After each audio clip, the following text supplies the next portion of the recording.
The next two tapes are going to cover Israeli tactical knife fighting. Israeli tactical knife fighting is probably the specialty of the house of the Haganah system. Before I get into the technical parts of it, techniques, how we use the knives, I want to introduce you to why Israeli tactical knife fighting is such a specialty of the house. We believe that without you being able to use a knife as a weapon, all your self-defense techniques will be incomplete, in the sense of this is a new era. This is modern combat. There is knives out there. A lot of times you're going to have to use those weapons to defend yourself. There are lots of people say, I don't want to carry a knife because I just don't like it. You're going to have to carry a knife to equalize your weapon. The knife is the greatest equalizer in hand-to-hand combat, in the sense of as soon as a knife is in your hand, it doesn't matter how big he is. It doesn't matter how strong he is. The knife will equalize that instantly. On top of it, you have to look at the history of the Haganah system. The Haganah system pulls out of 4 systems, 2 civilian martial arts and 2 Israeli IDF military tactics, Kapap and Lotar. In both those systems, the knife is a prevalent, strong weapon. In other words, it is a big part of the culture in the Middle East. Throughout the history of the IDF and throughout the conflict between the Israelis and the Arabs, knife attacks have been part of the culture. And because of that, both sides are armed with knives. In other words, you'll have the knife attackers and you'll also have the IDF operators that carry knives. It is important that you learn how to use a knife also as an intelligence gathering, how to deal with the knife attack. If I don't know how a knife attacker is going to attack me with a knife, how the hell can I defend against it? In other words, I'm going to have to learn how to use that knife to be aware of what's coming in. If I don't know how to use a knife, I surely don't know how to defend against a knife. So that's on a tactical level. Also, it is important that you understand the violence involved in a hand-to-hand combat situation. Combat, street fighting, violence is serious business. If you don't bring the weapons into play and the other side does, they'll always have the advantage. So yes, you want to be the good guy, but on the other hand, you don't want to be the underdog in the fight. Therefore, it is important that you build Israeli tactical knife fighting into your curriculum, into your arsenal as an Haganah practitioner. With that in mind, let's get to work.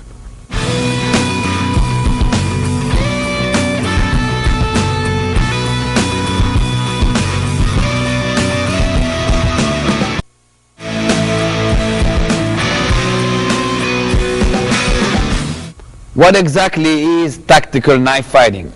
Tactical knife fighting can be categorized in 2 components, the tactical part of it and the knife fighting part of it. The tactical part of it is the strategy behind whatever we do. In other words, your knife fighting is going to be integrated within the strategies. If you only do the knife fighting without a strategy, basically you don't have an objective, you don't know where you're going, and you will be lost, and you will only rely on the physical part of it. So the tactical is the strategy part of it. Then is the knife fighting. For you to be a complete knife fighter, you're going to have to be able to integrate both the tactical part of it and the physical part of it. In the physical part of it, we will have deployment, we will have footwork, how to grab the knife, what to do with the knife, slashes, stabs, and so. In the tactical part of it, you will have the strategies. Where do I go with my footwork? Why do I go with my footwork? When do I go with my footwork? So knife fighting is about integrating the strategies with the how to use the knife in relationship to your body, your limb, your footwork, and the timing in the fight. Also, knife fighting involves two people, you and the opponent. Unfortunately, until you fight somebody knife versus knife, you will not have the intelligence gathering how good they are. In other words, you're going to have to build your skill and your mentality to a level that is unbeatable from another side. And that is going to be how you develop yourself as a complete knife fighter. The first thing we have to address is the deployment. Deployment is probably the most neglected part in martial arts training today. A lot of people teach knife fighting, knife defenses, and they always start with one guy already with a knife in his hand, or maybe both of them with the knife in the hand. It has been proven that a lot of people cannot deploy under pressure. It is your responsibility to learn, to drill yourself, to be able to deploy the weapon that you carry under pressure. Now, what exactly is deployment? Deployment is the time and the distance it will take you to take out your own knife and be ready for combat. Now, I repeat that, ready for combat, not only taking it out. So, why am I saying distance and time? It's going to take you a certain amount of time to do so. Okay, a good time would be 1 second. Anytime you can deploy your knife within 1 second, it's good. Now there will be, depending on your skill, where you carry the knife, what type of knife you carry, how comfortable you with the knife, and all kinds of elements like so. Also, you have to work on the distance. Whatever time you take, if it takes you 1 second to deploy your weapon, you're going to be able to cover so many yards away from an attack coming in. In other words, if I see somebody coming at me with a knife and he made it clear that he's going to attack me and I carry a knife on me, I need to find out what is my deployment distance. In other words, if I know that he's 5 feet away and I can deploy my weapon and be ready for combat, I'm okay. If he came closer to that, I'm going to have to compromise that by either opening more distance or throw a technique as a distraction, or somehow steal distance by gaining time. So deployment is the amount of time it takes you to take your knife out ready for combat and how much distance you can cover. I am not going to get into in this tape about what knife you should carry and where you should carry. This is a very personal thing. In other words, you're going to have to choose which knife you want to carry. A lot of it has to do with jurisdictions. You're going to have to check your jurisdictions as far as if you can carry a knife in the state that you operate in. Me as an Haganah instructor, I tell my students to get a concealed weapon permit in Florida. Therefore, it's no longer an issue because they all have concealed weapon permits and they can carry a knife in their pocket. Therefore, I know it's legal. Again, the knife that you're going to purchase, it's according to your needs. Military people carry fixed knives, in other words, fixed blades, and usually it's in a very fast deployment place in the gear. When I was in the IDF, my knife was a caber knife, and it was right here. Anything happening, it was right out right away. If right now I walk around with a caber knife right here, stick to my shirt, people are going to think I'm a psycho, and that's not something I want to advertise that I'm a psycho. I want to keep it to myself. In other words, I keep a folding knife in my pocket, which is much more low profile. So you're going to have to choose your knife and put it according to your objective. If you're civilian, or maybe if you're law enforcement and you carry your firearm here, maybe you don't want your knife right there because your firearm is going to be in the way anyway, and you're going to have to find another place where to put your knife. So deployment is very important, because you can have the greatest knife in your pocket, and if you never got a chance to pull it out and the other side already killed you, basically your deployment was very bad.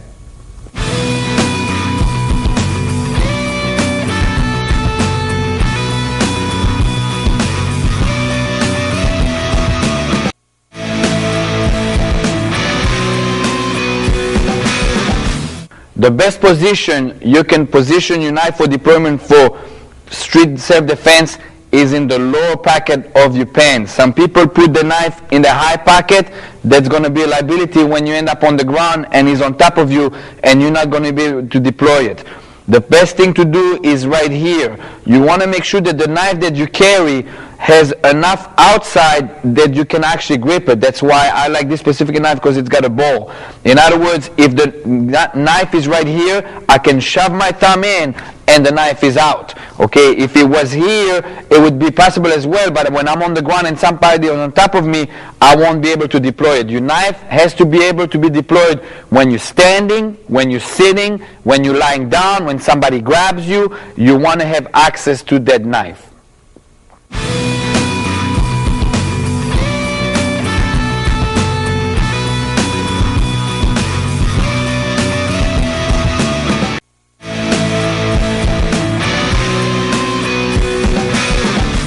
Okay, now we're going to address how you hold the knife.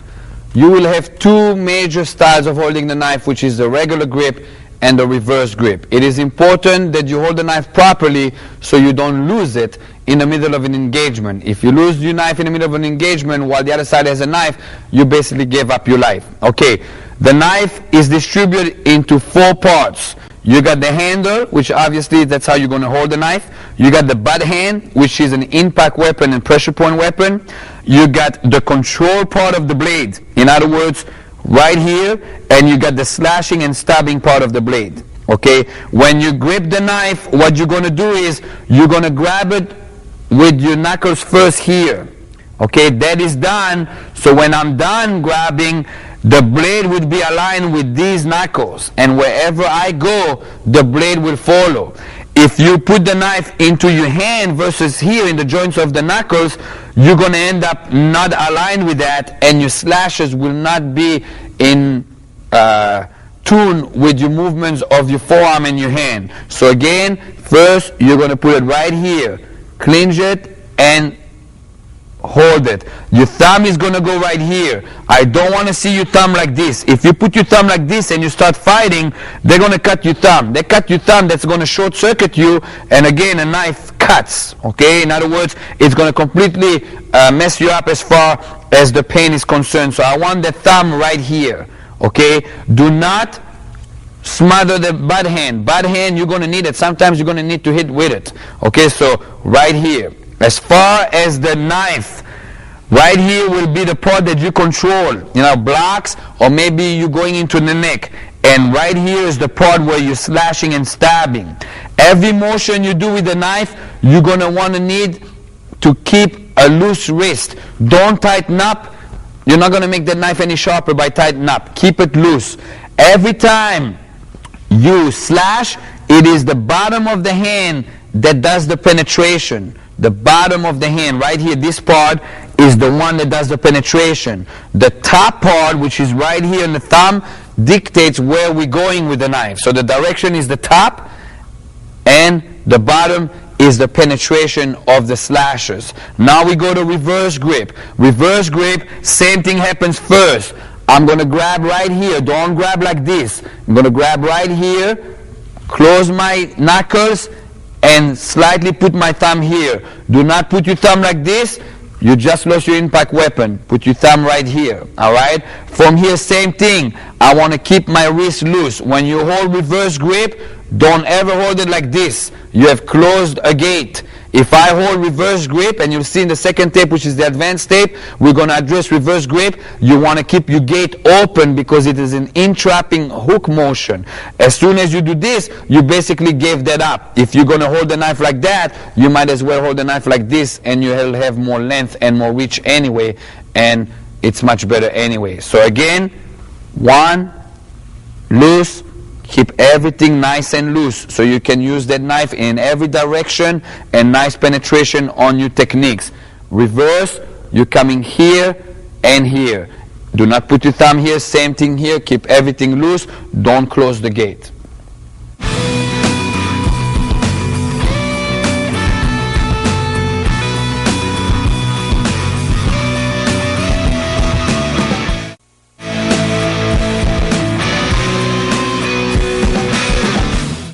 Fighting stance in knife fighting is different than hand-to-hand combat.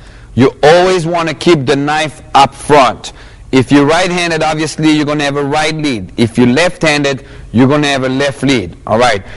What I'm going to do is I'm going to step one step forward. Again, as an Haganah practitioner, I expect you to go forward and not go backward. Body language going backward is telling him you're scared. If you're coming in, you're jamming in, and it's more of an intimidation, and you will always dominate by intimidate your opponent. So I'm going to take one walking step forward. The walking step is there because I don't have to think about it, and it's instinctive. As soon as I did so, I am going to rotate myself just a little bit, and I'm going to pick my rear heel up. My rear heel is important that it is up. It is my spring load. In other words, this is how I'm going to generate my motion as far as my footwork is concerned. I want to keep a distribution of 50-50. In other words, I don't want to lean forward and all my weight is up front, and I definitely don't want to lean back and then I lose that heel being up. I want to be 50-50, nice and comfortable. My hand is going to go up that the knife is in front of my chest. I don't want the knife in front of my face. If I put the knife in front of my face, as human beings, we're going to see sharp here and scenario. In other words, the person that's attacking you is going to look all blurry. I want to have a very sharp image of the attacker that's attacking me in front of me. So the knife is in front of my chest. I keep it 90 degree. My hand is 90 degree out. I don't have the knife like this and then I'm collapsing. The knife is out and the blade is in a 45 degree angle facing my opponent. My other hand is going to be in front of my neck. Not down here, definitely not here. I want to protect my neck at all costs. Because he has a knife, the neck is the place that I need to protect the most in the knife fight. If he cuts me in my forearms, he cuts me in my shoulder, I'll survive. He cuts me in my neck, in my throat, I'm dead. So I'm going to put my hand right here, right in front of my neck. This is your fighting stance. There is no other fighting stance in knife fighting. Every time you fight, you're going to have to find yourself here. Every time you move around, you're going to have to reposition here.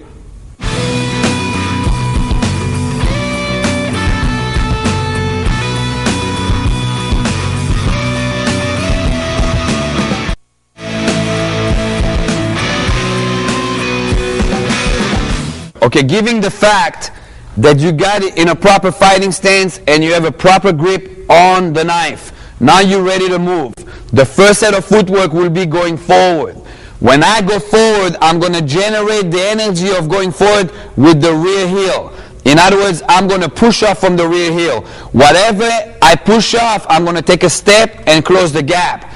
I don't drag my footwork. In other words, I'm not moving this foot first. The first thing I'm moving is pushing off. This is going to spring load my footwork. In other words, I'm going to have a little jilt into it and it's going to kind of supercharge my motion. If I drag my footwork, just like it sounds, it's a dragging motion, it's much slower. Everything upstairs remains the same. It remains the same. In other words, I'm moving forward, but I'm not moving anything upstairs for no apparent reason. I'm here, moving forward. Moving forward. It is important that you don't make big steps. If you make big step, that is considered a lunge. If I have an opponent with a knife that lunges at me, and I cut the angle on him, and I counter, it's impossible for him in mid-lunge to change his attack. You're better off to go 1-2 little steps than one big step and realize that you made a mistake. So everything you do has to be loose, nice, coming in. Again, in, and coming back in. Anytime we go forward, it's considered offensive. Every time I'm going to go forward, I consider myself engaging. Okay, later on we're going to apply the technique with the footwork and put it together. But anytime you're going forward, you're attacking. Anytime you're going backward, you're defending. Again.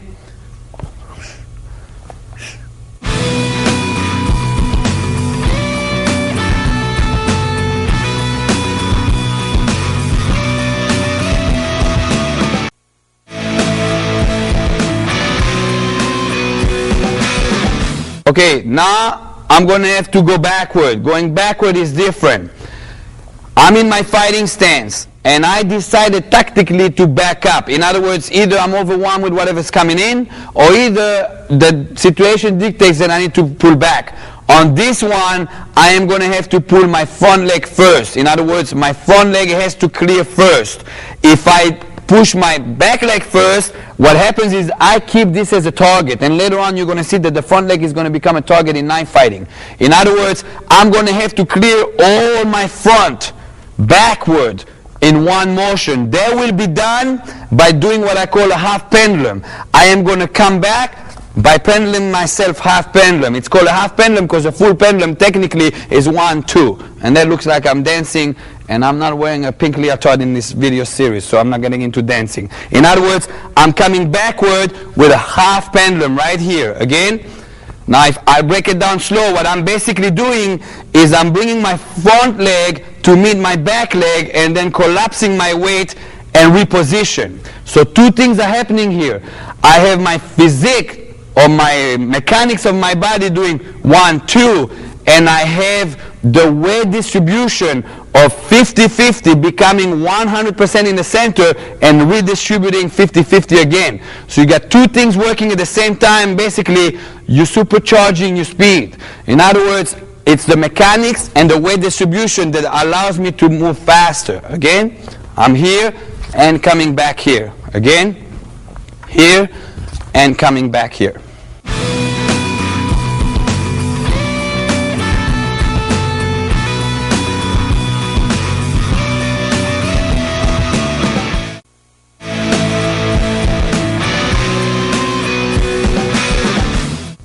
Alright, throughout this series you're going to hear me talking about a clock strategy.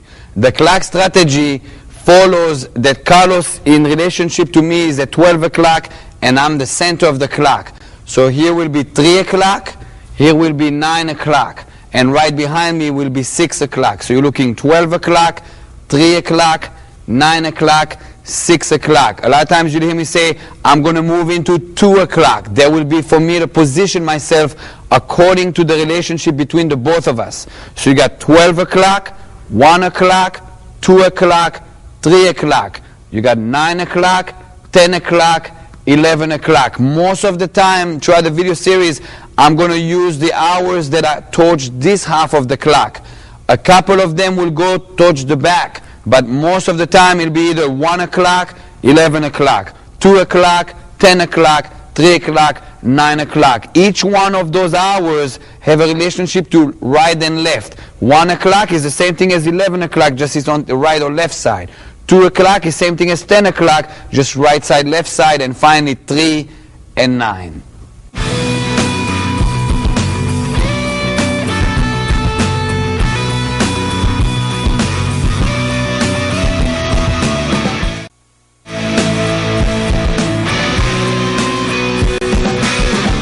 Okay, this brings us to techniques.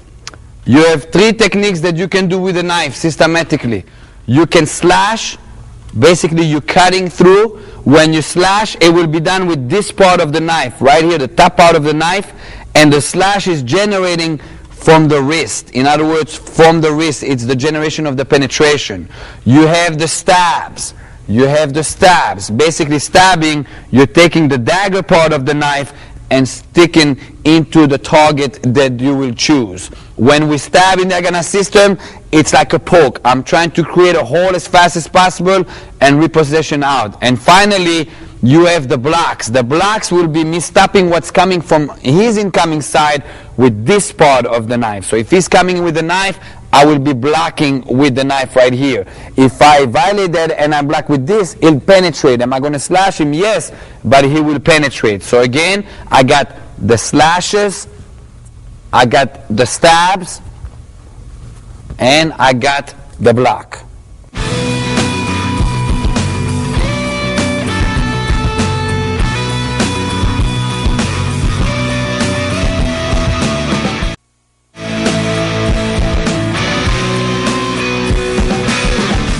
That brings us to the pyramid concept of attacks and slashes and stabs.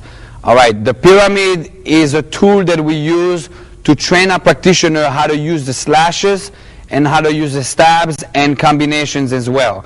Pyramid works that there will be a square in front of you about 3 feet by 3 feet right in front of you. Imagine a square right in front of you. You take that square and you cut it in half with a diagonal. You take that square and cut it in half with a diagonal across. You cut it in half with a horizontal, and you cut it in half with a vertical. So basically you just created a square that is cut into a pyramid motion.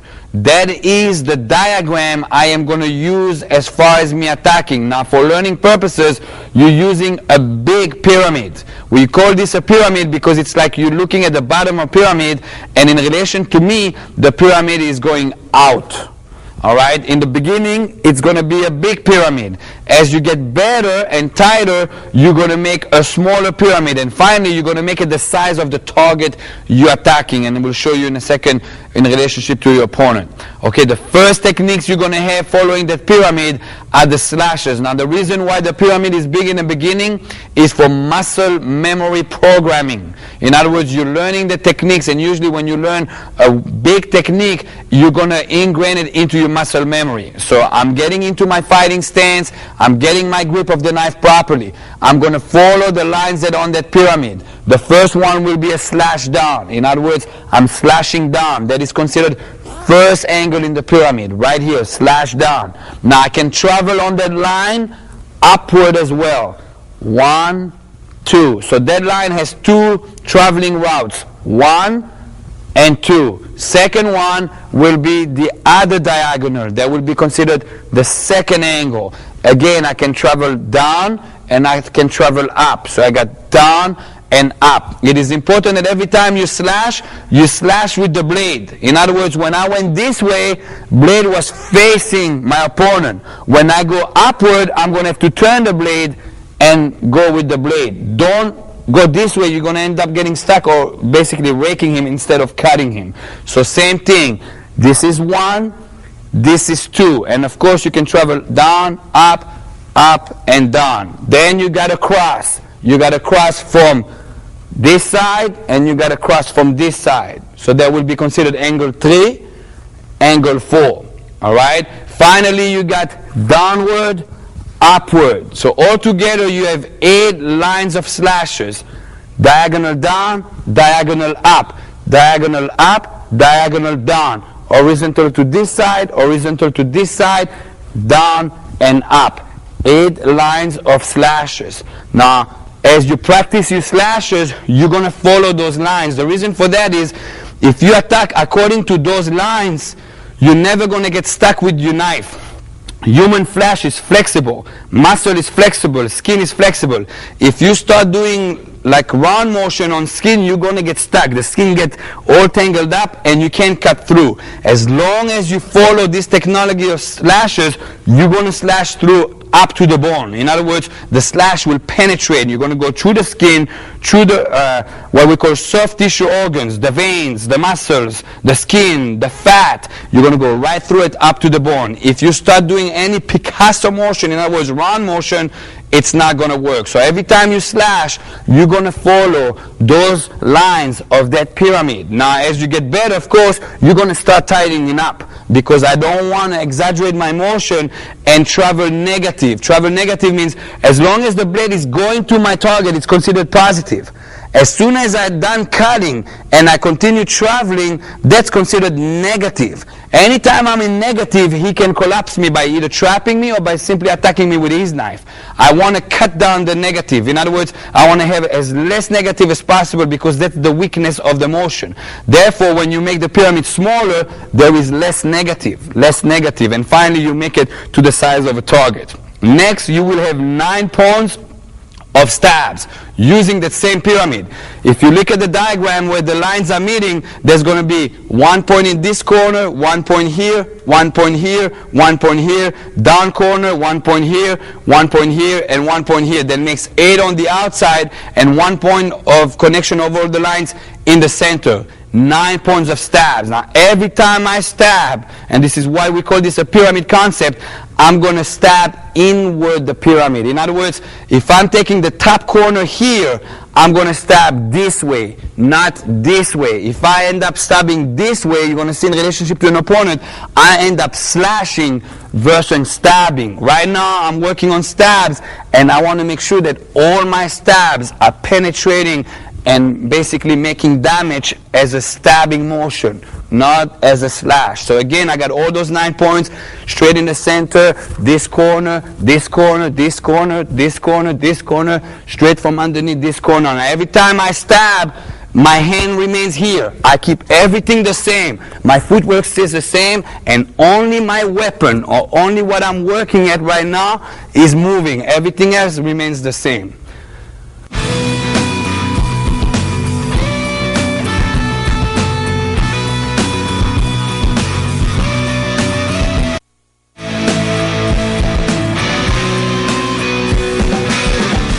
Following the pyramid concept, the slash and the stabs, you can start building combination. The first combinations we're going to start working on is slash and stab. Basically what I'm going to do is, whatever line I traveled on the slash, I'm going to reverse and stab. In other words, if I took the diagonal down, I slash and stab. If I take diagonal on this side, slash and stab. I basically reverse it into a stab. Slash, stab, slash, stab. Slash, stab, slash, stab, slash, stab, slash, stab. Every motion is reversed. They will build you a combination. In other words, you not only slashed him, you just came back with a stab, so you're going to shock him. A lot of time in a knife fight, when people get slashed, they don't feel it. In other words, the adrenaline is kicking in, and the slash is not felt right away, in the sense of, because there's so much stress, there's so much adrenaline pumping in, they didn't realize they got slashed. Now you did the damage, but you did not shock them, in the sense of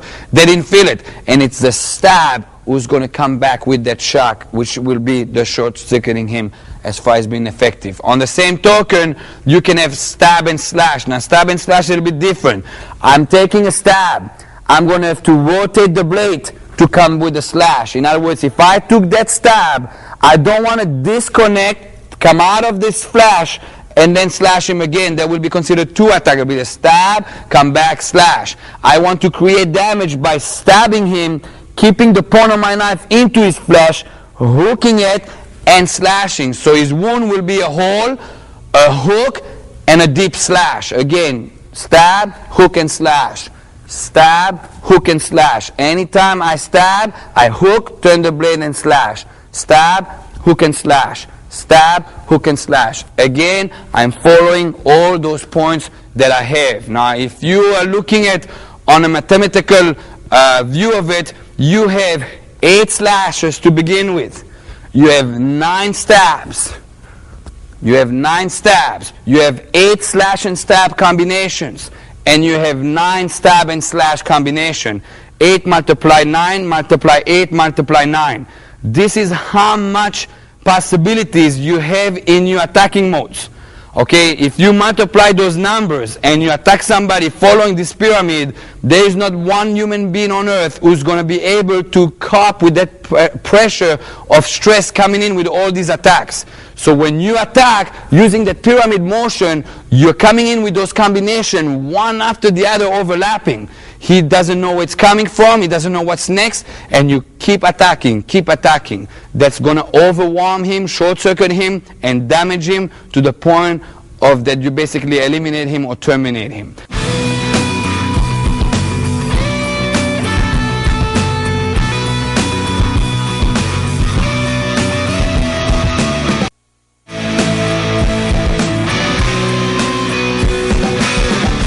Okay, you're going to have to learn to free flow. In other words, you use all those techniques in a free flow. Again, right now we're doing big motion because I'm illustrating muscle memory. Stab and slash, slash, slash, stab, stab, slash. You have to go as fast and as slow as you can record what you're doing. I don't want you to end up doing this and flailing your knife and you don't know what you're doing. The difference between us and the animals is that we control our action. I don't want to do an action that controls me. In other words, you have to do the drill and the training recording what you're doing. So you basically saying to yourself, slash, slash, stab, stab, slash, slash and stab. Then you know exactly what you're doing. Therefore, you're in control of the motion. Now we're going to go into a free flow drill. I want you to be able to get better at what you do following this drill. In the beginning of the drill, you're going to see me doing wide motion following that pyramid. I'm going to do it slow first for muscle memory. Then I'm going to take the same wide motions and speed it up. Then I'm going to pause and tighten up the pyramid. Make slow motion medium, medium speed, medium motion. Then I'm going to tighten up faster. And finally, I'm going to go into what we call target motion, which will be the actual way I'm going to attack with the blade. All right? Here comes the drill.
Okay, following the pyramid concept, you're going to attack your targets. In fighting stance. Okay, your primary target in a knife fight is his hand holding his knife. You have no business coming over here and starting to go to work without clearing his front knife. In other words, I am going to use the pyramid that I've used before, but that pyramid is going to become a real 3 by 3 inches. And that's how I'm going to attack that hand. So if I took a slash, I'm going to take a slash right here. If I took a stab, I'm going to just poke him in the hand, try to make him lose the knife, or maybe retreat and then I can trap. Or I can work in combination, slash and stab. Okay, and then what we'll do is you start adjusting the targets as you engage. All right, so your first target is the hand. It does not take a lot for a knife to nip the tendon or the finger for him to lose the knife. The only people who will keep the knife after you nip them or either stab them in the tendons here are people that are under the influence or either alcohol or drug that they can't feel it. That's the only people who will keep it. Now, if they ended up keeping the knife, the tendon and nervous system will end up retracting the motion even if they don't want to do so. And then you'll have a trap to begin with, so it's not really irrelevant. In other words, your first target is that hand holding the knife.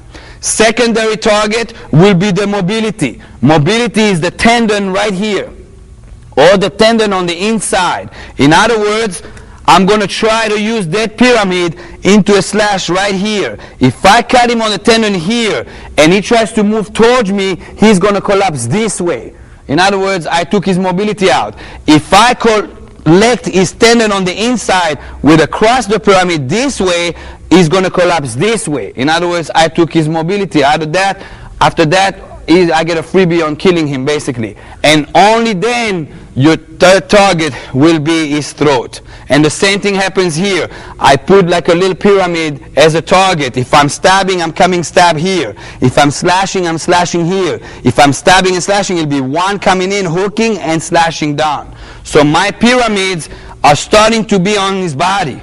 Primary target, the hand. Secondary target, the mobility. Third target, the neck. Those are primary target. Then you have what I call secondary target. In other words, targets that are there for management of the fight, not as objectives. There will be his forearms, cutting his forearms. I cut his forearms, I'm not going to terminate him or incapacitate him. It's just going to help me with the management of the fight. Cutting his legs, not the tendons, his legs. Cutting his abdominals, cutting his shoulder. Those are secondary target that if you ended up taking it in the process as a transition, that's okay too.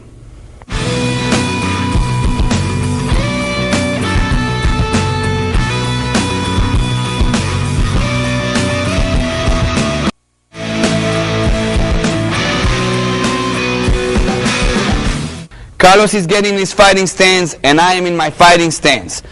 I have to combine my footwork with my pyramid to engage. If I don't do that, or if I violate that order or that combination of the two, I'm going to be the underdog as I engage. For an example, if I step in and only then slashing, while I step in, Carlos can start attacking. If I reach to do my pyramid, and I'm out of reach, and on the negative, if he steps in with his footwork, then he's going to end up attacking me. So in other words, I'm going to have to apply my footwork and the pyramid on engagement. That's called proper engagement. All right, as I said before, primary target is going to be the hand. Therefore, I am going to enter with a slash and stab, but I'm going to push off my footwork going forward at the same time. So basically what will happen is slash and stab. Okay, that will be my engagement. Again, slash and stab. Now, according to what you like, some people like to come diagonal and stab. Some people like to come horizontal across. You can go there and stab here. It doesn't really matter. The slash will take care of nibbling him in the tendons of fingers, either disarming him or either retracting, and then you'll get a freebie on the stab. It is important that you understand negative in relationship to the engagement. If you stepped in and then you do, then you're going to have that negative that's a half beat that Carlos can attack. If I combine my footwork with the slash, what will happen is a slash works this way. If you look at the knife now, it works this way. Half of it is positive, then automatically there's the negative. If I imply my footwork at the same time, what will happen is the knife will travel this way.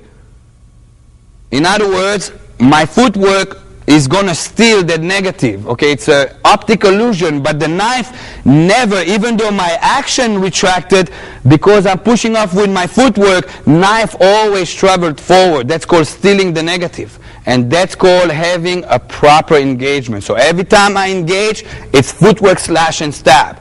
Any of those combinations, slash and stab.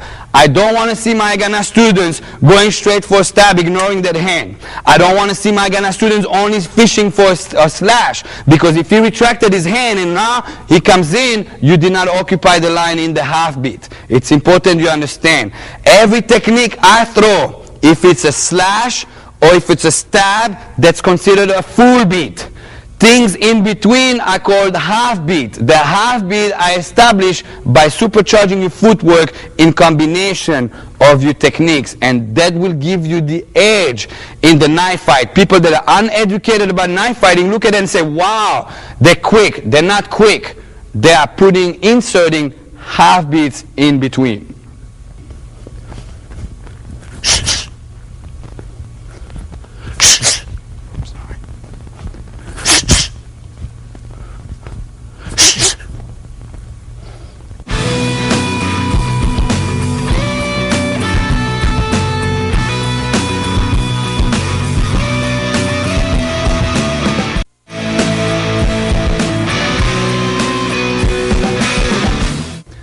We're both in a fighting stance, okay? I'm deciding tactically to cut the angle to engage with, okay? This is a tactic that's a little bit more advanced than a regular engagement.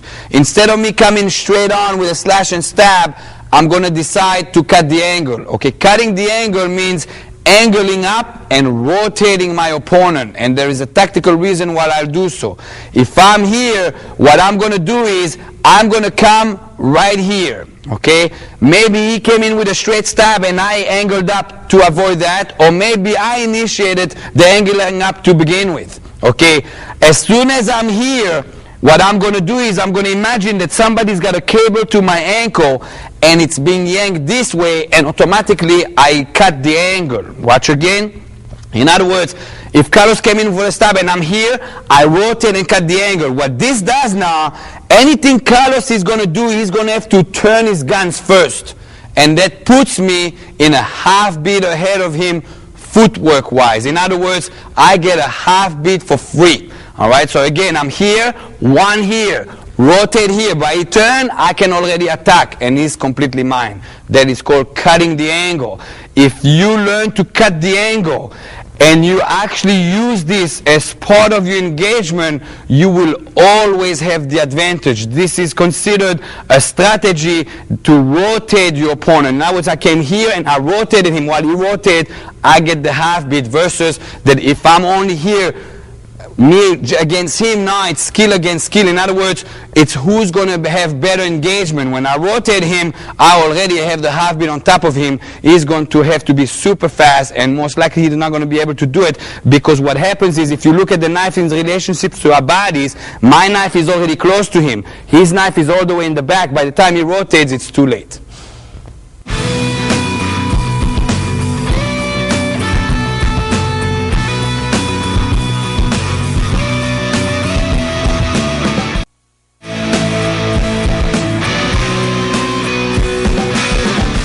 Okay, just like we engaged, now we're going to disengage effectively. Okay, the disengagements will work that I feel that Carlos is coming in, and somehow I have a sixth sense telling me I'm not ready to cut the angle, I'm not ready to defend myself, and it's better for me to back up. If I back up, I'm going to use the footwork I used earlier. In other words, I'm using the half pendulum. But if I simply move back and use the half pendulum, he's going to keep coming with his attacks, and sooner or later I'm going to either collapse, or either the environment is going to confine me that I can't back up no more. What I'm going to do here is I'm going to stab and back up. What I'm doing is I am throwing my knife in there to occupy the line. All I am doing is I am throwing the knife right to his face. This will create one of the two. If I poke him in the eye, bingo. If I didn't and he blocks it with his hand right now, he's going to feel ouch here, and for a minute he'll forget that short circuit him, he'll forget about his attack. Or if he simply flinches backward, that's defensive. Then I got the time to back up. In other words, I'm one here and backing up. Every time I disengage, I'm going to throw a quick knife jab or a quick stab in direction to his face, so it gets his attention. Either he'll jilt back, either he'll go to block, or either it gets actually poked up, and I disengage. Then I can assess again and come back properly into a proper engagement, or what I call an effective engagement. So again, if you feel that he comes in and he's rushing you in and you did not feel ready yet, don't be afraid to disengage, because if you were stubborn and stayed stationary and for a second kind of like got into a shock, it's going to cost you with your life. So if you have to disengage, you disengage, occupy the line, proper footwork, reposition, rotate him, and coming back into a proper engagement.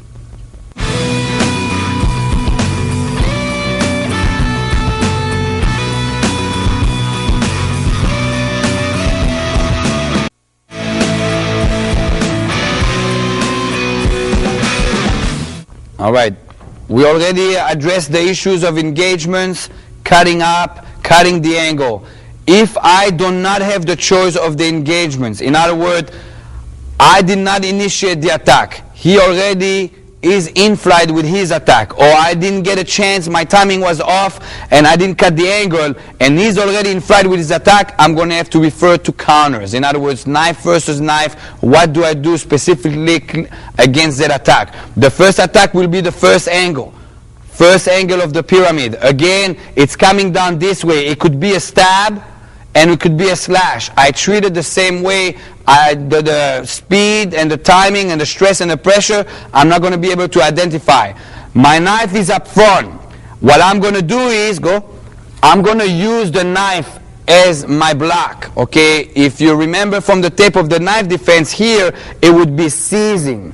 Since I have a knife, instead of using my empty hand, I am going to use the block as my weapon. Okay, so he comes in, angling up. It's the same thing here. I am going to angle up, so I'm getting more focus. Also, if I angle up, technically he passes me. In other words, he's not going to slash me. That's pretty tricky depending on the length of the knife and also the penetration, but it's a form of defense as well. But my true defense is blocking with the blade. Coming in right here. Okay, 9 out of 10 on this connection, they will pull back or drop the knife. And basically, that is done. Now for the other people, I'm coming one here and I'm going to step in. Watch what I'm doing. I'm coming in. One, step in and trap it. Form here, slash, stab, out we go. Okay, again, I'm coming in. One, slash, stab, and cut, and out we go. Every time I pull out, I'm going to close the door on my opponent. And I'll do so by taking his mobility. If I took his mobility on the way out and he's bleeding to death, he cannot come to me and kill me in the same process. In other words, I close the door. Again, I'm here. 1, 2, 3. Take the mobility and out we go. Now, it is important that you look at the timing upstairs. Don't let go and then trap. If you let go, now he's free and he's going to cut you and he got his objective. You're going to use that block to overlap. When I have it here, then I come in, / 1 here, and out we go.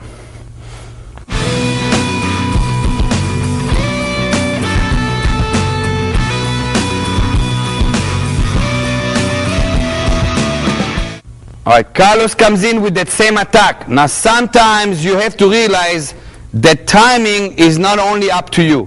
In other words, you timing in the fight does not only rely on what you're going to do. There's a different person engaged in this engagement, which is your opponent. Sometimes he's very fast.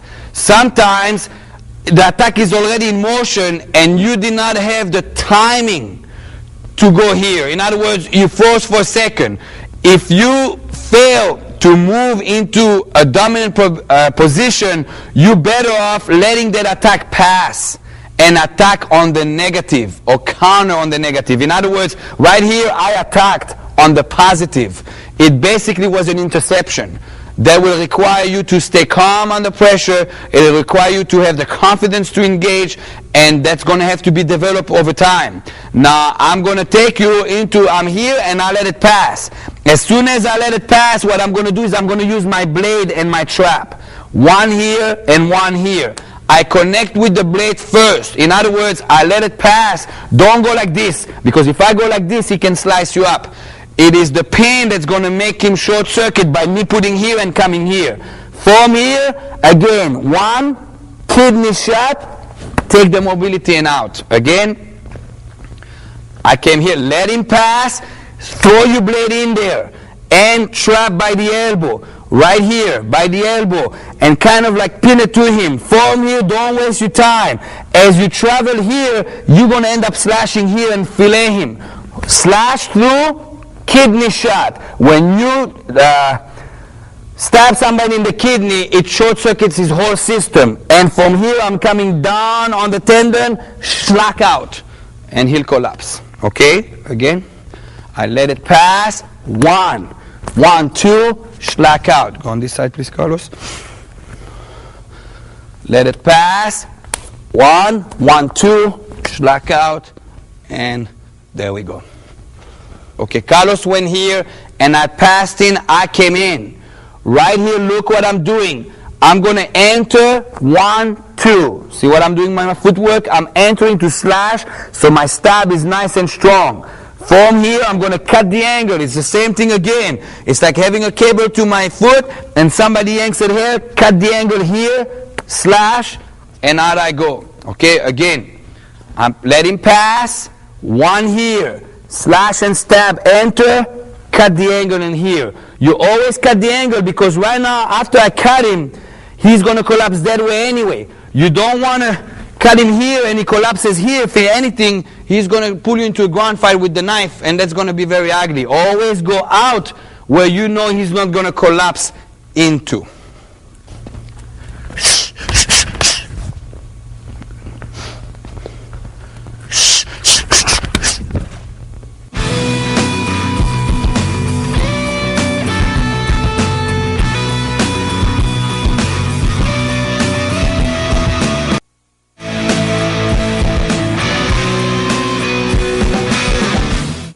Carlos is coming down now with the angle 2. Again, the first thing I'm going to do is move out and angle out to this side. In other words, this is one of these times that you're going to end up switching the lead, like we said in the footwork segment. So I'm coming here. As I do so, I'm going to shoot my blade as my block. My other hand is going to go by my neck as a precaution. In the empty hand segment, we were catching positive, negative. So now I got a knife, I'm going to use that knife to my advantage. And I put the other hand by the neck. If you're paying attention techniques here are overlapping in principles from the techniques in the empty hand. I try to program my practitioners in the Haganah system with as less techniques as possible so I can train you as fast as possible.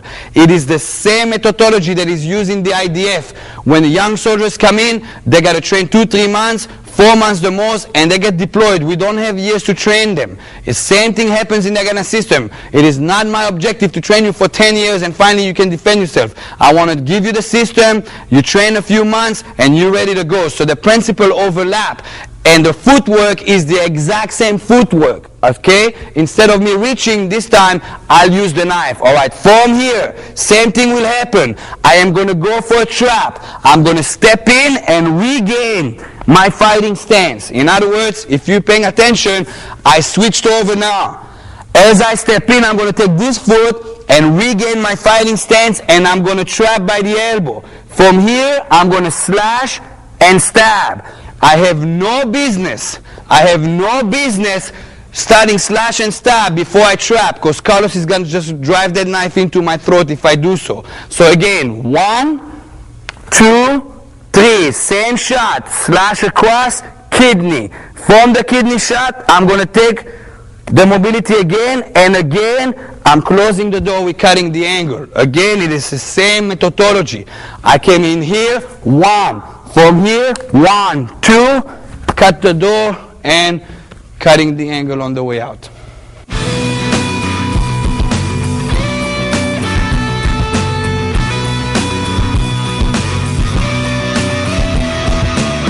Okay, same thing happens on this angle. Maybe you didn't feel comfortable moving, the timing wasn't there, it caught you off guard, and simply at the moment, it feels better to let it pass. Again, he comes in, I let it pass. As soon as Carlos is on the negative, I'm going to come in. My hand goes here, and I plug it. I don't grab it. If I grab it and he twists over there, I'm going to go with it, and he controls me.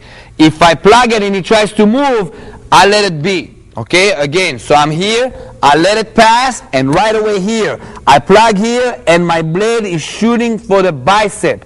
I'm shooting right for the bicep. From here, I'm going to slash across the abdominal, slash, and I'm going to take the tendon this time, coming out this way, staying away from the blade. Again, I'm coming in, letting it pass, 1 here, slash, stab in the abdominals, 1, and out I go. One more time.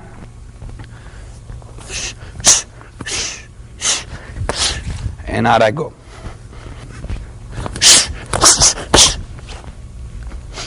Second one.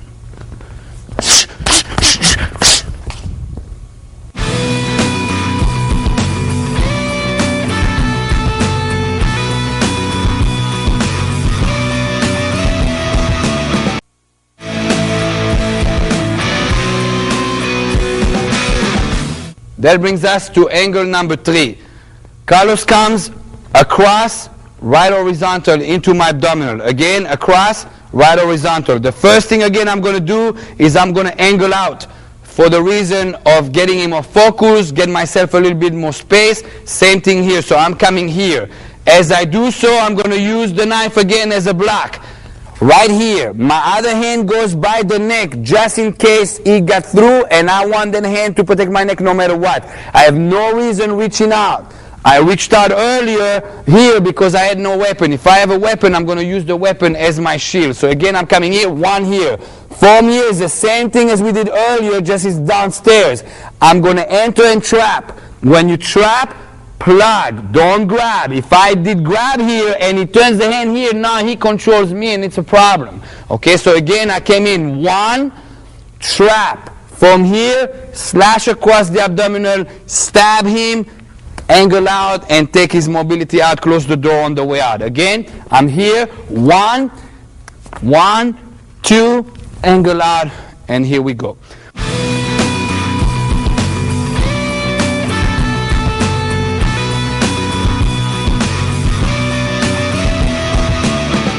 Again, we'll have the same methodology in case I didn't feel good with the timing on sidestepping and he caught me off guard. I can let the attack pass and attack on the negative. In other words, when he came first, this is attacking the positive. If I didn't feel confident, I come here, attack the negative, which is less dangerous. I'm going to use the blade and my hand to trap. From here, same thing as earlier. Slash, step in, stab. Angle out, take his mobility. One more time. I'm here, let it pass. One here. As I slash and stab, step in, stab in the kidney. Angle out, take the mobility, and you disengage.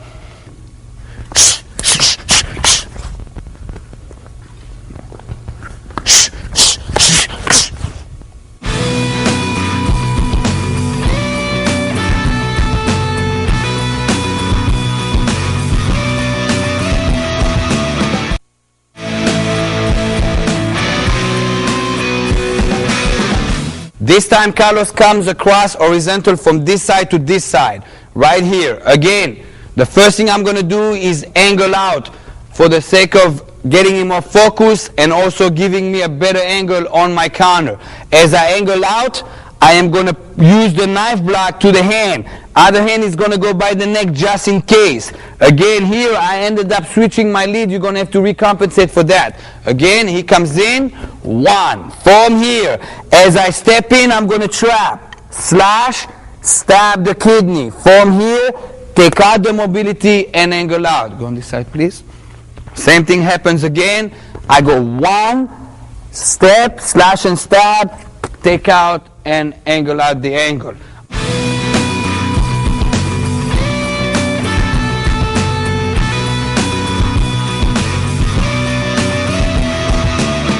On the same token here, I can again let it pass. In other words, I got stressed out, I didn't feel comfortable going over there, I let it pass. On the negative, I trap. One to the bicep, one trapping here. Remember not to grab with your thumb. If you do so, you're going to go wherever he wants you to go. You're just here plugging. The angle on the bicep is straight on. If anything now, you feel a jilt, schlock, and you'll open his bicep this way. It's good for you. From here, slash, stab him in the abdomen.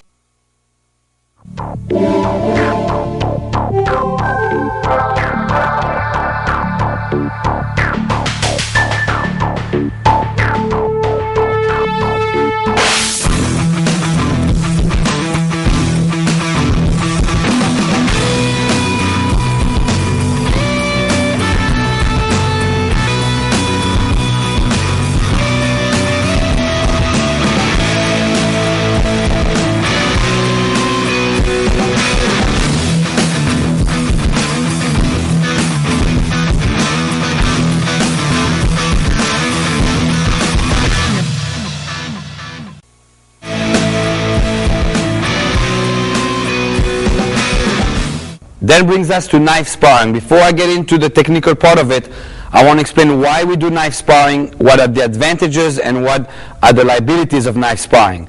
You must include knife sparring in your knife tactical training. If you do not spar with knives, you're never going to understand the dynamics of timing. You're never going to understand the dynamics of entries. You're never going to understand the relationship between you and an opponent. And it is something you're going to have to do within your techniques and in your training. So it is a necessity for you to develop the timing issue.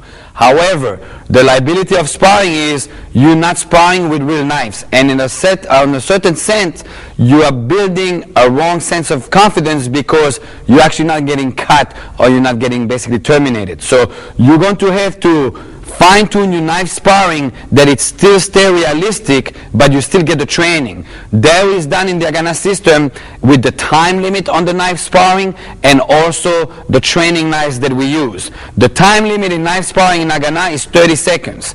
I always say with knife attacks, it's one encounter, one chance. You're not going to get a second chance with a knife situation. In other words, if your engagement was bad, you got cut, engagement is over. So it's 30 seconds only versus a 2-minute sparring or 3-minute sparring round if you're doing boxing, kickboxing, or any other style of sparring. So it's a very short amount of time that is also used so the adrenaline is pumping, all right? And then we have all kinds of little drills that we do within the sparring so we pick up the stress that's coming in. Using knife sparring knives in the system will help you also on a marking level. In our system, we use two types of training knives for the knife sparring. The first one being a military rubber training knife. This is a knife that's flexible. This is used at the first level of knife sparring because it's a forgiving knife. In other words, when it hits you, it is flexible and it doesn't hurt that much. If you look at the edge of the knife, I have a possibility to put either chalk or either lipstick, so it be used later on for marking, so you have a monitor or how you're doing on your knife sparring. So this is the first one, the first level. Later on, you'll be introduced to a hard knife that has a marker. When you spar with this knife, it is less forgiving. In other words, when you start nipping in the hands, it's going to hurt.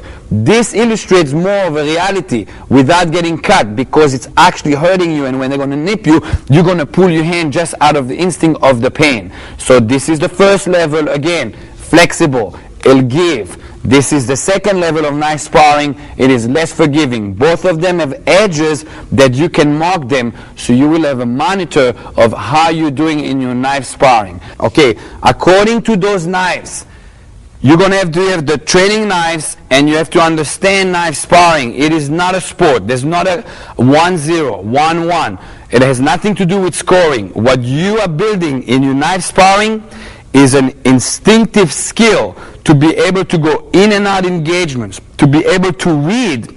When he comes for an attack, you're going to have to learn to read what's coming in as it comes in. If you can't read, you can't deal with it. In other words, right now when you spar with a knife, you're going to be a little bit stressed out because it's dynamic. Just think about when the guy has a real knife in his hand and he's coming with the real intention to hurt you. Therefore, the knife sparring will kind of like duplicate that, or will make you give you a feeling. But remember, at the end of the sparring session, it did not cut you. So there is a plus to it and there's a minus to it, and you're going to have a good trainer to teach you how to insert stress drills into the knife sparring so it still stay realistic, even though we don't have real knives.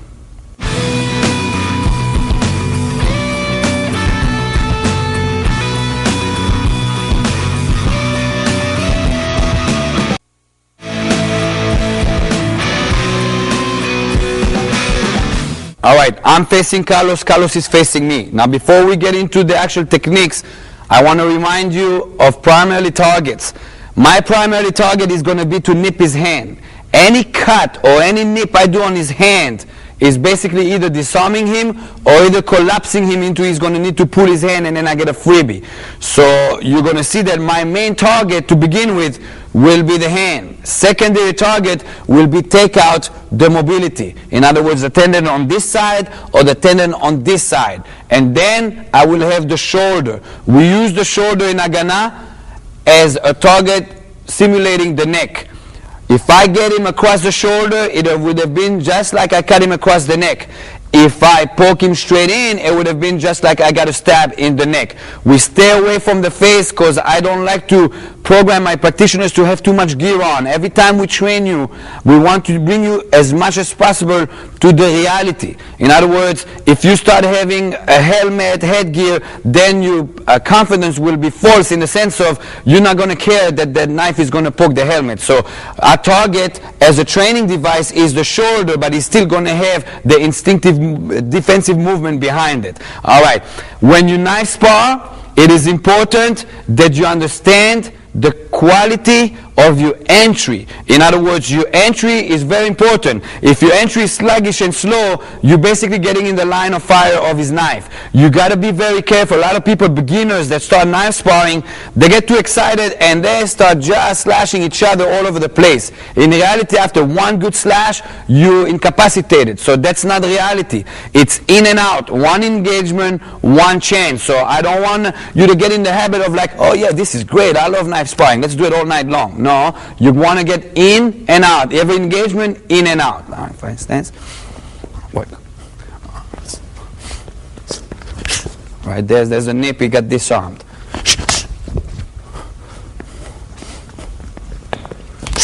Right there, mobility. Right there in the neck. Okay, you're going to have to learn to be sneaky. In other words, don't always fighting stance. sometimes I'll fake down here and I'll go up. Always try first here. Now, I know Carlos. Carlos knows me. He's been my student for 13 years. In the street, you do not know how good he is.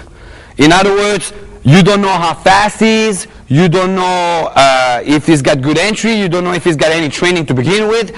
You always want to take out his knife first.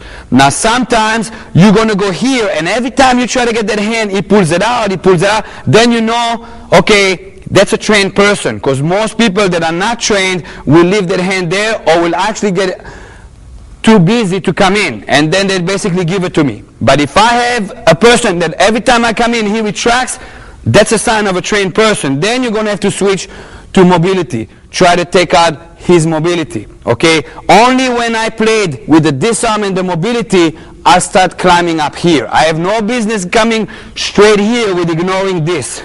I'm going to have to break him down. I break him down by either disarm him or by either take out his mobility. Then I'm going upstairs.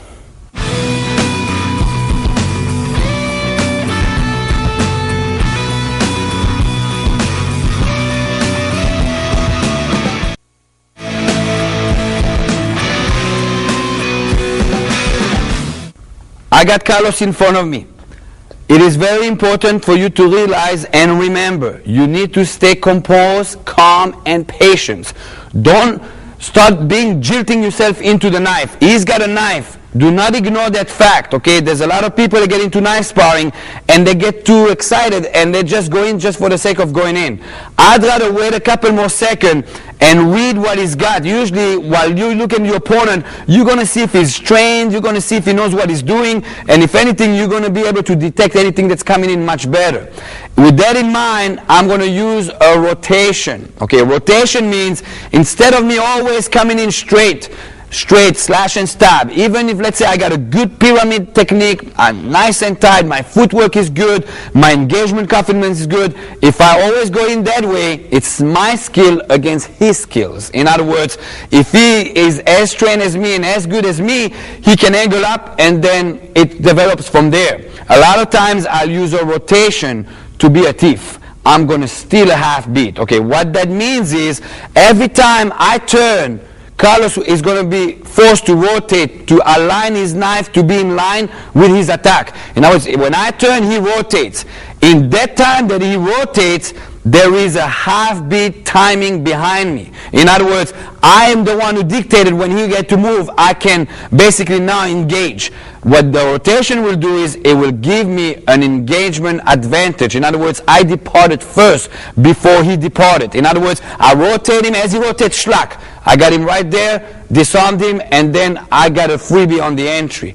It is important that you remember that the patience in the knife sparring is very important. A lot of people get into knife sparring, and because it's a plastic knife, they are going into la-la mode. They're in la-la land. Oh, we're going to do this all day long. That's great. Remember, in reality, it's a real blade, and you'll have one chance, one engagement. In other words, you're not going to have a second chance.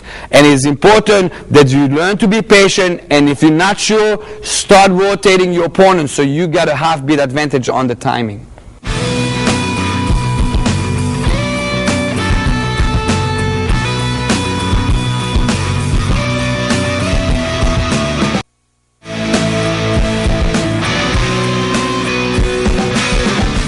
If I'm in front of Carlos and both of us are basically, I'm rotating, he moves, and I see that he's being cautious, this is a trained individual. This is when you can start elementing, putting the environment to your advantage. Okay, what I mean by that is, maybe I want to projectile something at him. Okay, in Israel, it's usually, I spit at him. Most people, you spit at them, they either move or they go like this, and then you get a complete freebie. In other words, I'm using the environment to help me out, not only rotating. Maybe if I see that there's something behind him, a wall or something, I start putting the pressure on him, and then he, for a second, get shock circuit by bumping into what's behind him. You need to learn to use the environment to your advantage. Not only your weapon, okay? You basically, the individual that's fighting him, you got a weapon, but the environment will play a role here as well. Okay, that will also bring up multiple attackers issues and this and that, which I'm not getting right now into it. That will be in the advanced tape. But you have to learn to use environment to your advantage. Maybe you know I'm trying to get connected and it's not good. I know I got some change in my pocket to change Israel and then I can connect. Maybe there's a chair in the way and I bump the chair into him. Use whatever it takes for you to survive. There is no rules. The only rule is that at the end of the engagement you're going home and he's not.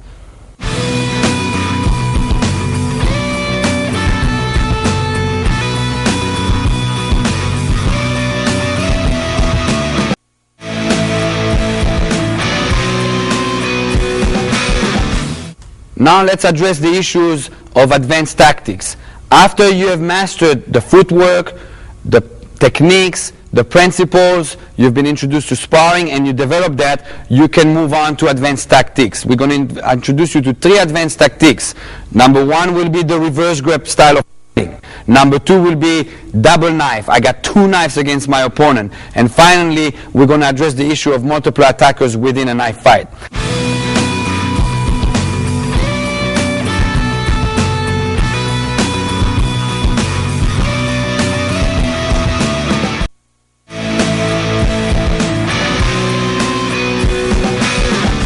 Reverse grip is a very sneaky and very advanced style of knife fighting. It has a better technique and better tactic in the sense of you're going to completely absorb your opponent and slice him open. In other words, it is a fox style of fighting with a knife versus a fencing style. When you're in regular grip, you're basically fencing. When you're in reverse grip, you're saying, come on in. Come on in my house, I'm going to show you around. That's what a reverse grip is all about. Okay, first we got to review how to hold the knife in a reverse grip. Again, you're going to grab the knife with your knuckles, not with the hand, because you want to align the blade with those knuckles. So I'm right here. As soon as I got that, I'm going to close my hand and my thumb will go right over my other fingers. Do not put your thumb here. You're going to smother the butt hand of the knife, which you're going to need later on anyway.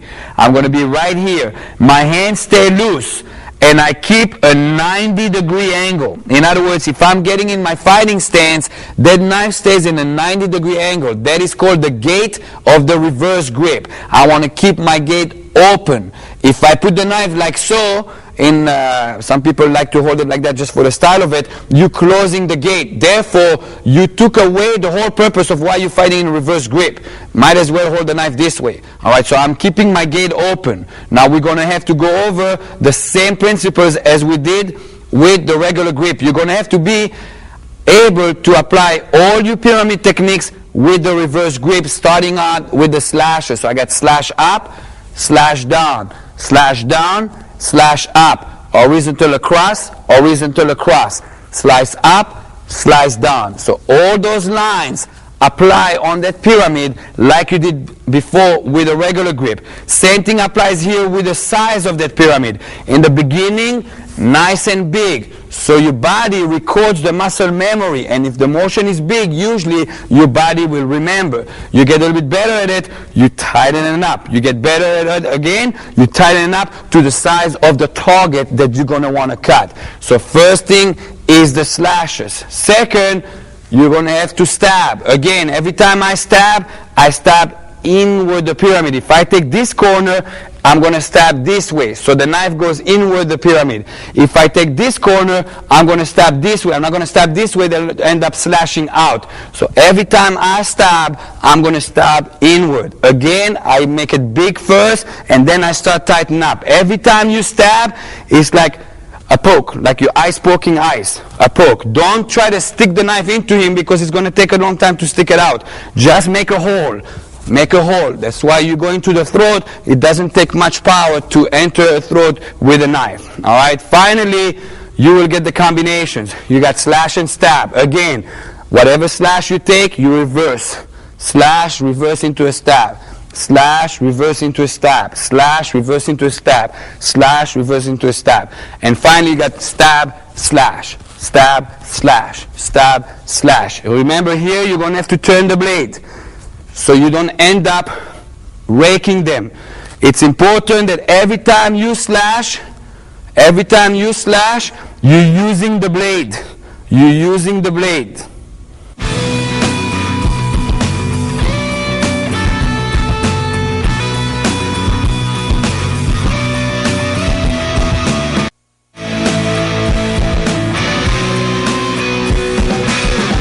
Okay, now that we practice the slashes and the stabs and the combination, now you got to realize, why do I choose to go from regular grip into reverse grip? That is a tactical assessment and tactical decision that you're going to make. You're not going to just go to reverse grip just because I'm going to fight reverse grip this time. When you fight reverse grip with the knife, you are fighting into what I call the fox style. You want to hook him in. Okay, you're going to need to learn how to hook with your knife. Every time he's going to come in, you're going to basically hook him in, trap him, and basically starting to go to work. So it's different than the other style, which is regular grip, where the distance will make a difference on the engagement. When you're in reverse grip, you're going to wait for him to come in and invite him. Now, this will require that you build good skills, because you actually letting him get engaged you.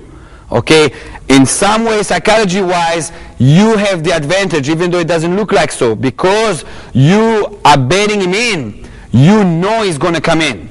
When you're in regular grip, it's kind of like you're finding who's going to engage first. Here, you have half of the stress gone, in the sense of, I know I'm not engaging, so I'm just going to wait. So even though he's engaging first, you will have the timing advantage.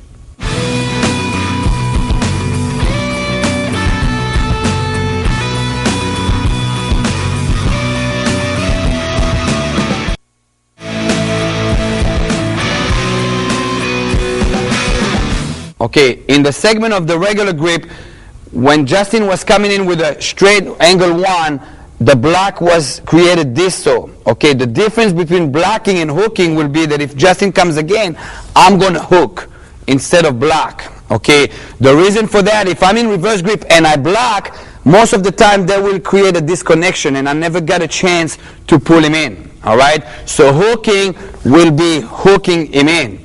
This is the reason why in Israeli tactical knife fighting we don't use double-edged blades.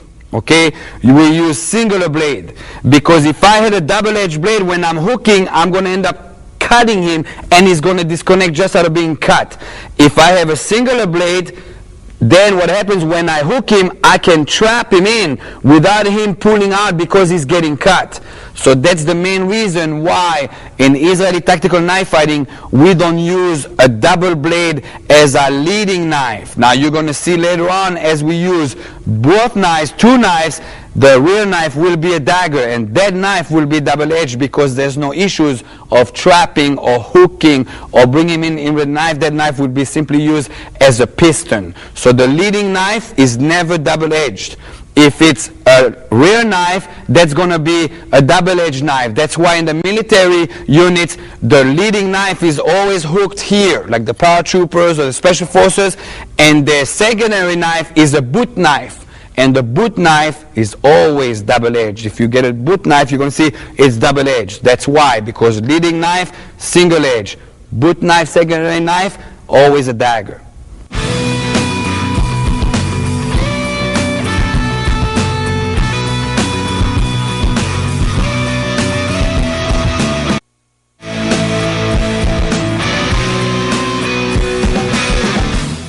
Justin comes in with an angle one attack right here. Again, I do not know if he's coming in with a slash or maybe he's coming with a stab. I am going to deal with it as the line traveling in.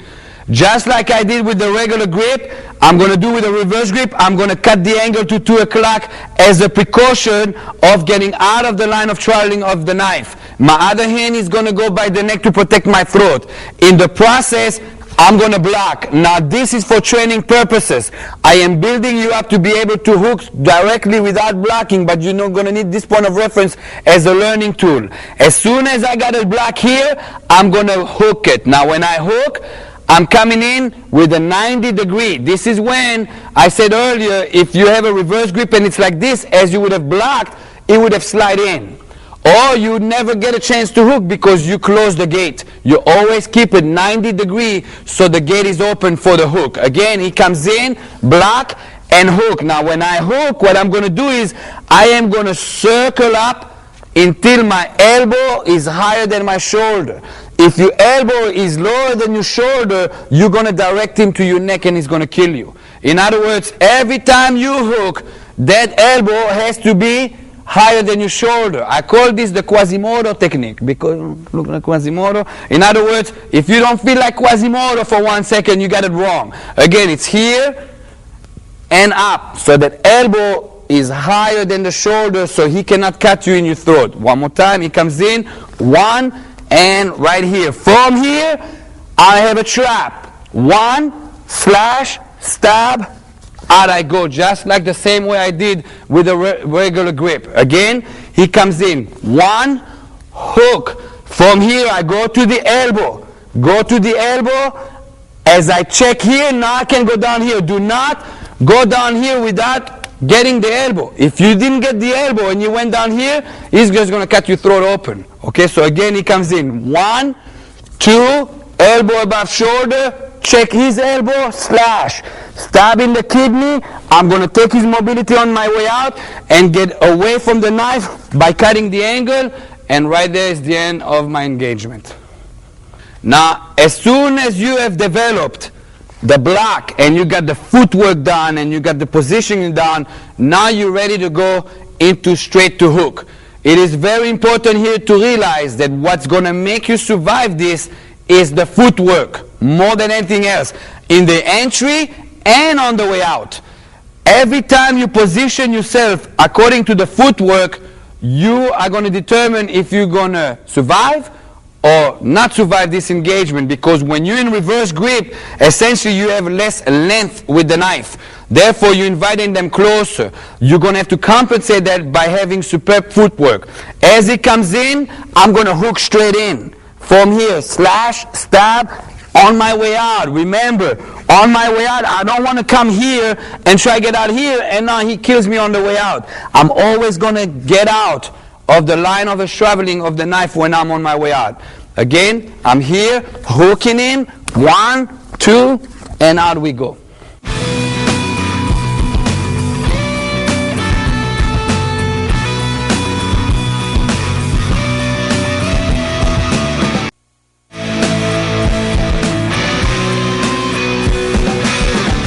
Okay, this time Justin comes in with an attack on angle 2. Again, I don't know if it's a slash coming in, or I don't know if it's a stab coming in. I will treat it the same way. Again, as he comes in, I'm going to angle up, and I'm going to shoot my blade with the block first as a training device. In other words, originally I'm going to hook, but I'm going to get you there first with the block. Again, he comes in, I angle out to 10 o'clock, other hand by the neck just in case, and the block gets established here. Now it's important that you realize earlier on angle 2 we did this, and we came here and this, and we cut out. Okay, yes, you can do the same thing with a reverse grip and come here and this and that, but the problem with that is, in many times when you block here, they're going to disconnect anyway. And the style of hooking is to bring them in so you can completely demolish him, not giving them a chance to get out. So that is the reason why we chose the reverse grip, because we want to hook them in. If I wanted to block it, I would have used regular grip. Okay, so again, he comes in.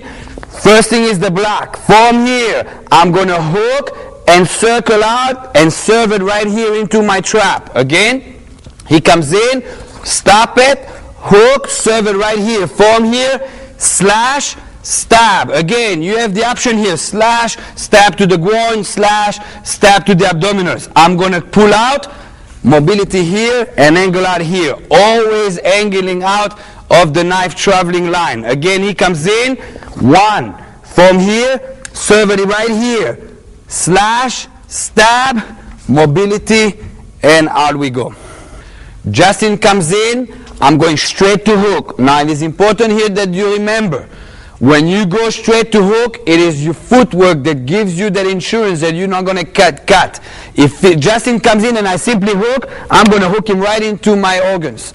I'm going to need to cut to 10 o'clock as I hook so I never got cut. At the end of the hook on this one, I'm going to trap. Again, when I trap him here, don't do it with your thumb. If you go with your thumb, there's two liabilities to that. Number one, your knife is down here, and you might nip yourself with your own knife. Number two, as soon as you grab here, if he yanks to any direction, I'm going to be going with it because I grabbed him. Do not grab him, just cup it with your hand. Again, so Justin comes in, one, and right here, form here, slash, and stab. I'm going to have to angle out of the knife route. Coming out, take his mobility on the way out on this angle. Again, coming in, one, slash, stab, take his mobility, and out we go. One more time, coming in, one, slash, stab, and coming out, and here we go.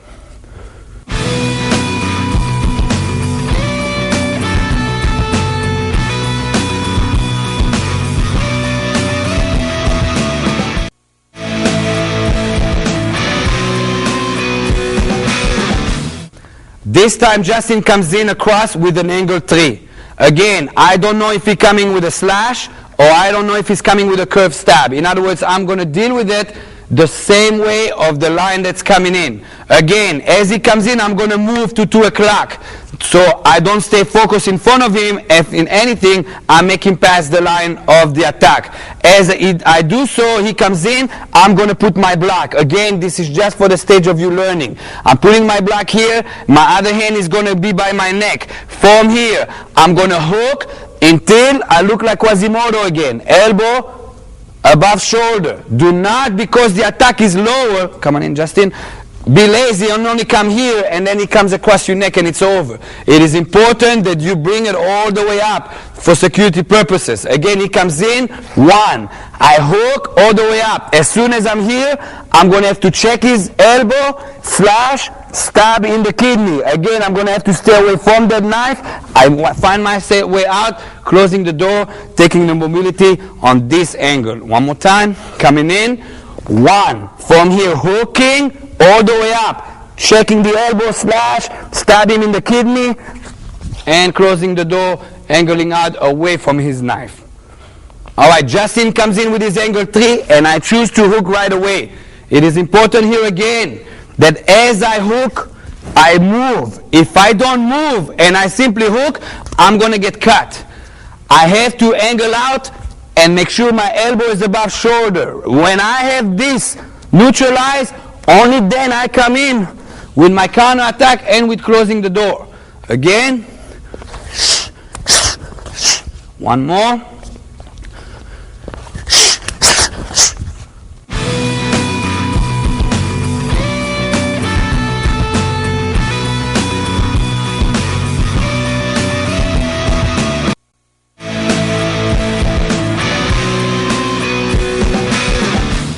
This time Justin comes in with an angle 4, right across. Again, I don't know if he's coming in with a slash or if he's coming in with a curved stab. To me, it doesn't make a difference. I'm going to deal with it as the line of travel of the knife. As he comes in, first thing I'm going to do is angle out. Again, very important here on the reverse grip. You cannot operate without angling up on reverse grip because your hand has less length and you're bringing him in, you're going to have to compensate by the footwork. So as he comes in, I'm going to angle up to 10 o'clock.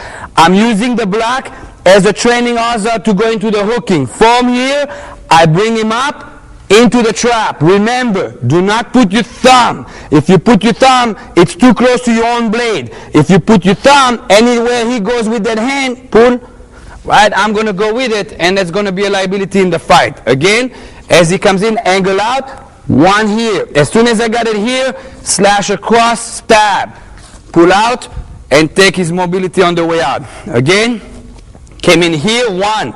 From here, hook, slash, stab, angle out, take the mobility, close the door. Justin comes in. Again, he comes in with an angle 4. I'm going to go straight to a hook.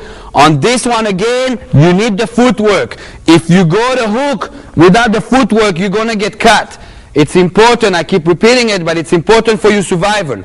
The footwork on hooking is essential. You don't have it, you're not going to survive the first engagement. You didn't get to survive the first engagement, you never got to finish him up, so it's important. As he comes in, I angle up, straight to hook. I serve it into the trap, slash across, stab, and cut out the angle by closing the door. Again, he comes in, one, shrak, tak, and close the door. One more time. As he comes in, one, and close the door.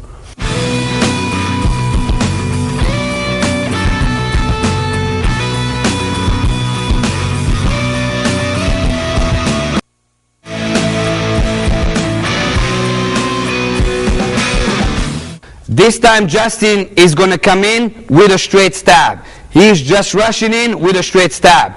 This time I'm going to hook him in and I'm going to use a howling of my bodies, and I do so. As he comes in, I'm going to do this. Again, as he comes in, I'm doing this. Okay? My body, I'm not going to shuffle back or take a step back. If I do so, come on in, I ain't got nothing. I didn't get to hook him. In other words, hooking is inviting him in. I'm going to invite him in by howling my body and make him believe that he's going to get what he's going to get. Again, I'm here, and all I'm doing is this. Now, if you look at my footwork, originally my heel is up. And as I go back, I replace that so I can create this space right here. Again, right here. Now, one of the big reasons why it is better for me to do this versus going backward. Number one, going backward, I won't hook him. And number two, maybe I'm not aware of what's behind me. And I try to back up, and there's a wall behind me, and he gets his stab because the wall stopped me. So again, if I'm here, I know I'm occupying this space. I'm going to keep occupying that space, but I'm going to change my posture so I can hook him in. Again, he comes in, and I hook him in. Here, there is no block. It's going to be, go slow motion, please. It's going to go straight into a hook. Now again, at the end of my hook, my elbow is going to be above my shoulder. From here, I'm going to piston straight out, control the elbow, slash, stab. And I'm going to find myself out on this angle, closing the door. Again, coming in, one, elbow above shoulder, piston in, slash in the process, stab, close the door, take his mobility out.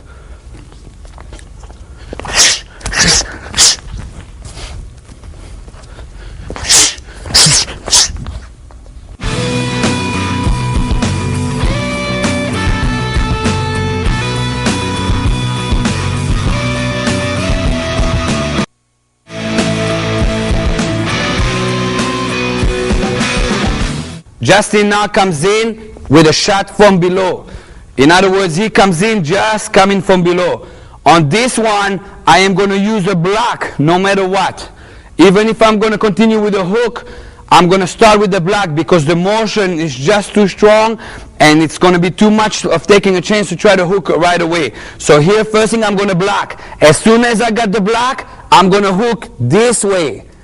Not disconnecting, because you can afford to disconnect here. It's coming right into your body. I'm blocking here, hooking here. From here, up we go again. Elbow, 1, 2, and out I go. Again, as he comes in, 1. Right here, up I go, almost like a puppet on a string. Again, 1, up, slash, tap, and out we go.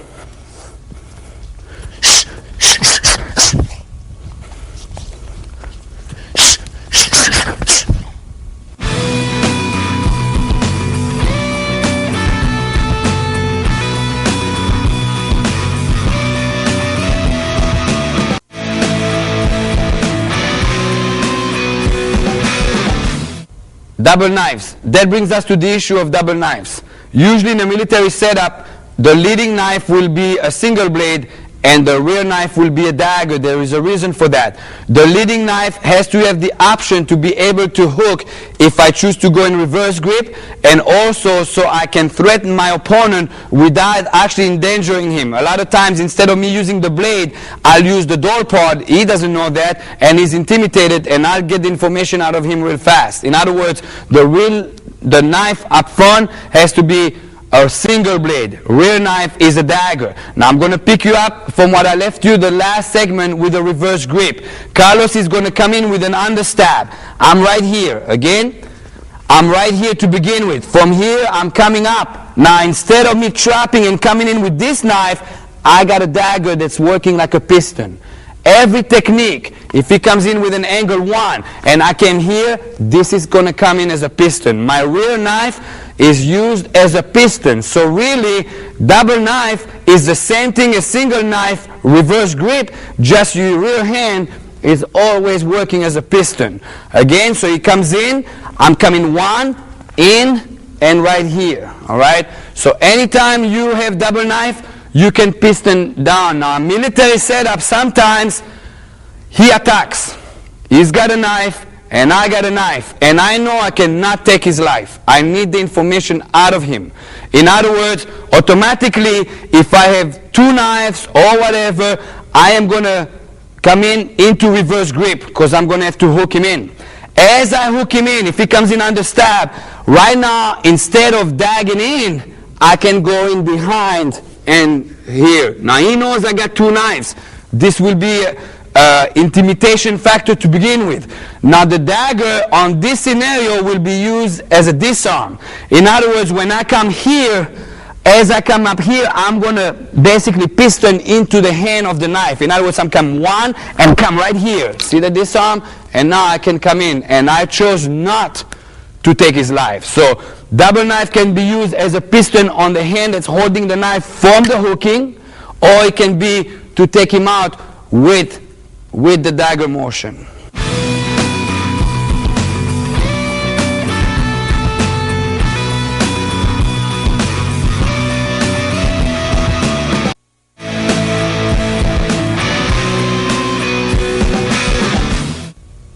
That brings us to the issue of multiply.